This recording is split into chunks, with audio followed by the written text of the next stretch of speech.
Hi dears, എല്ലാവർക്കും നമസ്കാരം. പത്തരമാറ്റിൻ്റെ ഇനി വരാനിരിക്കുന്ന ഒരു വിശേഷത്തിലേക്ക് എല്ലാവർക്കും സ്വാഗതം. അങ്ങനെ ദേവയാനി ചക്കിന് വെച്ചത് കൊക്കിന് കൊണ്ട് എന്നൊക്കെ പറയുന്നത് പോലെ നമ്മുടെ നവ്യയ്ക്ക് വേണ്ടി കലക്കി വെച്ചിരുന്ന പാല് വലിച്ചു കുടിച്ചല്ലോ. അങ്ങനെ ആശുപത്രിയിലായ ദേവയാനി ആണെങ്കിൽ ICUവിൽ ക്രിട്ടിക്കലായിട്ട് ഇങ്ങനെ കിടക്കുക. അനാമികയും രേവതിയും അതുപോലെ തന്നെ നമ്മുടെ ജലജയും അഭിയും എല്ലാവരും തന്നെ അനന്തപുരി തറവാട്ടിലെ മുത്തശ്ശനും മുത്തശ്ശിയും ഒഴിച്ച് ബാക്കി എല്ലാവരും ആ ആശുപത്രി വരാന്തയിൽ നിൽക്കുക. അപ്പോൾ നമ്മുടെ അനാമികയ്ക്കാണെങ്കിൽ ഇരുന്നിട്ട് ബോറടിക്കുക. എന്തൊരു കഷ്ടമാണിത്. ഈ പെണ്ണുപിള്ളക്ക് ഇതിൻ്റെ വല്ല ആവശ്യം ഉണ്ടായിരുന്നോ അമ്മ? ഇവരെന്തിനാ ഇപ്പം നമ്മൾ നവ്യക്ക് വേണ്ടി കലക്കി വെച്ച പാലെടുത്ത് കുടിച്ചത്? ക്ഷീണം കൊണ്ടായിരിക്കും മോളെ. എന്തായാലും ഇപ്പം ക്ഷീണിതയായിട്ട് ICUവിൽ കിടക്കുന്നുണ്ടല്ലോ. അല്ല മോളെ, ഇനി അവളെങ്ങാനും തട്ടിപ്പോയി കഴിഞ്ഞാൽ ഈ കേസ് മുഴുവനും നമ്മുടെ പെടലിക്കാവോ? ഇതുവരെ നമ്മൾ ചെയ്ത കേസുകളിൽ ഒരു കൊലപാതക ശ്രമമൊന്നും നടന്നിട്ടില്ല. മിക്കവാറും ആ കേസിനുള്ള ഒരു വകുപ്പ് കാണുന്നുണ്ടല്ലോ മോളെ. എൻ്റെ അമ്മ ഒന്ന് അടങ്ങ്. അമ്മ പേടിക്കൊന്നും വേണ്ട. ഇത് എന്തെങ്കിലും ഒരു വിഷയമായി കഴിഞ്ഞാൽ അകത്തൊരുത്ത് കൂട്ടിരിക്കുന്നുണ്ടല്ലോ അവളുടെ അമ്മായിയമ്മയ്ക്ക് വേണ്ടിയിട്ട്. നയന അവളുടെ പെടലിക്ക് വെച്ചു കൊടുക്കും.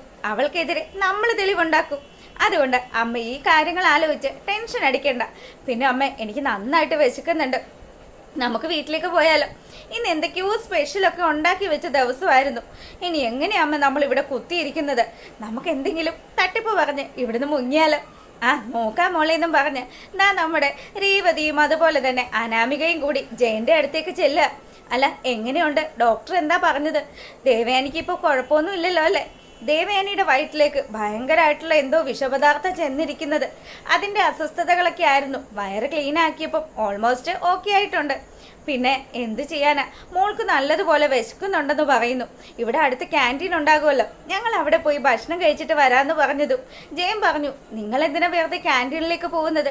നിങ്ങൾ വീട്ടിലേക്ക് പോയിക്കോ. എന്തെങ്കിലും ആവശ്യമുണ്ടെങ്കിൽ ഞാൻ വിളിച്ചോളാം. അപ്പം അനിയെയും അതുപോലെ തന്നെ ജലജയെയും അഭിയെയും ഒക്കെ കൂട്ടിയിട്ട് നിങ്ങൾ ഇവിടുന്ന് പോയിക്കോളാൻ നമ്മുടെ ജയൻ പറയുക. ഇത് കേട്ടതും ആശ്വാസമായി.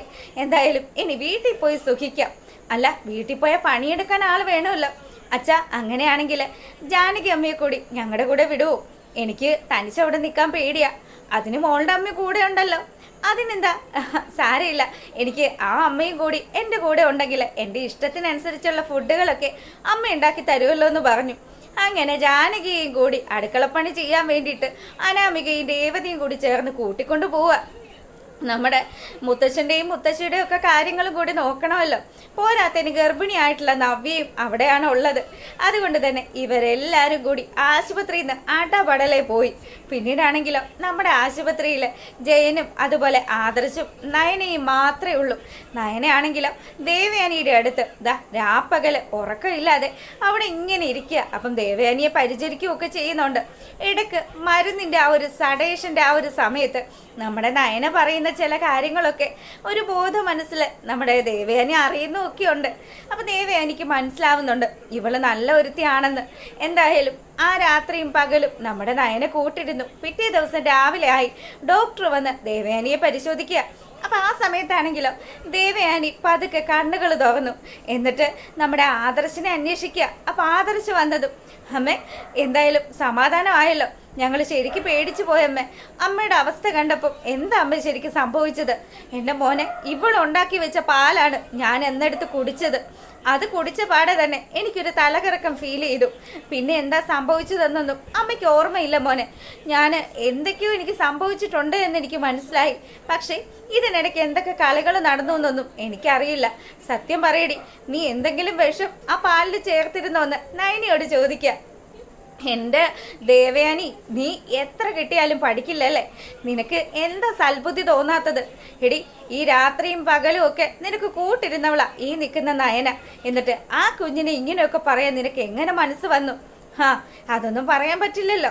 എൻ്റെ അനാമിക മോൾ എവിടെയെന്ന് ചോദിക്കുക ദേവയാനി. ഇത് കേൾക്കുന്ന പാടെ തന്നെ ജയന് ഭയങ്കര കലിയായി. ഇവൾ എഴുന്നേക്കണ്ടായിരുന്നു എന്നുള്ള രീതിയിൽ നമ്മുടെ ജയൻ ഇങ്ങനെ ആലോചിക്കുക. നീ അന്വേഷിച്ചോ? നീ ആശുപത്രിയിലായ ദിവസം അന്ന് തന്നെ അവൾ ഇവിടുന്ന് മുങ്ങിയതാണ്. അതിനുശേഷം ഒന്ന് വിളിച്ചു ചോദിക്കുകയോ അല്ലെങ്കിൽ ഇവിടെ വരെ വന്ന് വിവരങ്ങൾ തിരക്കുകയോ ഒന്നും തന്നെ ചെയ്തിട്ടില്ല. അങ്ങനെയുള്ള അവളെക്കുറിച്ചാണ് നീ ആലോചിക്കുന്നതല്ലേ? എന്തായാലും നിന്നോട് പറഞ്ഞിട്ട് ഒരു കാര്യമില്ല. അങ്ങനെ ഇവിടെ ഈ കാര്യങ്ങളൊക്കെ നടക്കുമ്പം നമ്മളെ കാണിക്കുന്നത് ദാ നമ്മുടെ നവ്യ മുത്തശ്ശൻ്റെ അടുത്തേക്ക് ചെല്ലുകയാണ്. മുത്തശ്ശ, എനിക്ക് ചില കാര്യങ്ങളൊക്കെ സംശയമുണ്ട്. ഞാനേ ഒരു കാര്യം മുത്തശ്ശനെ കാണിച്ചു തരാമെന്ന് പറയുക. അങ്ങനെ അവൾ അവളുടെ മൊബൈൽ ഫോൺ എടുത്തുകൊണ്ട് വന്നിട്ട് മുത്തശ്ശനെ ആ ഒരു വീഡിയോ കാണിച്ചു കൊടുക്കുക. അനാമിക പമ്മി പമ്മി അടുക്കള കയറുന്നതും ഈ നവ്യയ്ക്ക് വേണ്ടി കുടിക്കാനായിട്ട് നയനം ഉണ്ടാക്കി വെച്ചതാണല്ലോ പാല്. ആ പാലിനകത്ത് എന്തൊക്കെയോ മരുന്ന് ചേർക്കുന്നതും ഇത് കണ്ട് മുത്തശ്ശന് ശരിക്കും ഞെട്ടിയിട്ടോ. ദൈവമേ, അപ്പൊ മോള് പറയുന്നത് പോലെ തന്നെ ഇവൾ ഇത്ര വലിയ ഭീകരിയാണോ? മുത്തശ്ശിയും ശരിക്കും ഞെട്ടി. എൻ്റെ മോളെ, ഇത് എന്തൊക്കെയാ ഇവിടെ നടക്കുന്നത്? മുത്തശ്ശനോടും മുത്തശ്ശിയോടും ഞങ്ങൾ നേരത്തെയും പറഞ്ഞിട്ടില്ലേ, ഈ അനാമിക എന്ന് പറയുന്നവള് അവള് ശരിയല്ല മുത്തശ്ശ. അവൾക്ക് എന്തൊക്കെയോ ചില രഹസ്യങ്ങളൊക്കെ ഉണ്ട്. അന്ന് അവളുടെ അച്ഛൻ്റെയും അമ്മയുടെയും അവളുടെയൊക്കെ വയറ് കേടായെന്നും പറഞ്ഞ് ഇവരെല്ലാവരും കൂടി ഞങ്ങളെ പ്രതിയാക്കിയില്ലേ? അതിൻ്റെയൊക്കെ വാശിയാണ് ഇവരിപ്പോൾ ഈ തീർത്തത്. എന്തായാലും ഇത് ദേവേനി അപ്പച്ചി കുടിച്ചതുകൊണ്ട് ആ അപ്പച്ചിക്ക് എന്തെങ്കിലും പ്രശ്നങ്ങൾ ഉണ്ടാകുകയും ചെയ്യും. പുള്ളിക്കാരി മരിക്കും എങ്ങാനും ചെയ്തു കഴിഞ്ഞാൽ എൻ്റെ അനുജത്തിയുടെ തലയിൽ എല്ലാ കുറ്റവും കൊണ്ടുവന്ന് ചേർക്കുകയും ചെയ്യാം. ഇതായിരിക്കും ഇവളുടെയൊക്കെ മനസ്സിലിരിപ്പ്. എന്തായാലും തള്ളയും മോളും ഇങ്ങോട്ട് വരട്ടെ, ബാക്കി കാര്യങ്ങൾ ഞങ്ങൾ തീരുമാനിക്കാം. അങ്ങനെ മൂർത്തി മുത്തശ്ശൻ ഗംഭീരമായിട്ടുള്ള ഒരു തീരുമാനം എടുക്കുകയാണ്. പാവം നമ്മുടെ അനി ഈ അനാമിക എന്ന് പറയുന്ന രാക്ഷസിയുടെ പിടിയിൽ നിന്നും എങ്ങനെയെങ്കിലും രക്ഷപ്പെട്ടാൽ മതിയെന്നും പറഞ്ഞ് പാവപ്പെട്ടവൻ ജീവിക്കുമ്പം ആശുപത്രി കിടക്കയിൽ കിടന്നുകൊണ്ടും അനാമിക മോളെ എന്ന് വിളിക്കുന്ന നമ്മുടെ ദേവയാനിയൊക്കെ കാണിച്ചുകൊണ്ടാണ് ആ വിശേഷങ്ങളൊക്കെ അവസാനിക്കുന്നത്. അപ്പോൾ ഇഷ്ടമായിട്ടുണ്ടെങ്കിൽ ഒന്ന് ലൈക്ക് ചെയ്തേക്കണം. സബ്സ്ക്രൈബ് ചെയ്ത് കാണാത്തവരൊക്കെ ഒന്ന് സബ്സ്ക്രൈബ് ചെയ്ത് കൂടെ സപ്പോർട്ട് ചെയ്തേക്കണം. അപ്പോൾ എല്ലാവർക്കും നല്ലൊരു ശുഭരാത്രി ആശംസിച്ചുകൊണ്ട് വീഡിയോ വൈൻഡപ്പ് ചെയ്യാണ്. അപ്പോൾ ഓക്കെ, താങ്ക് യു.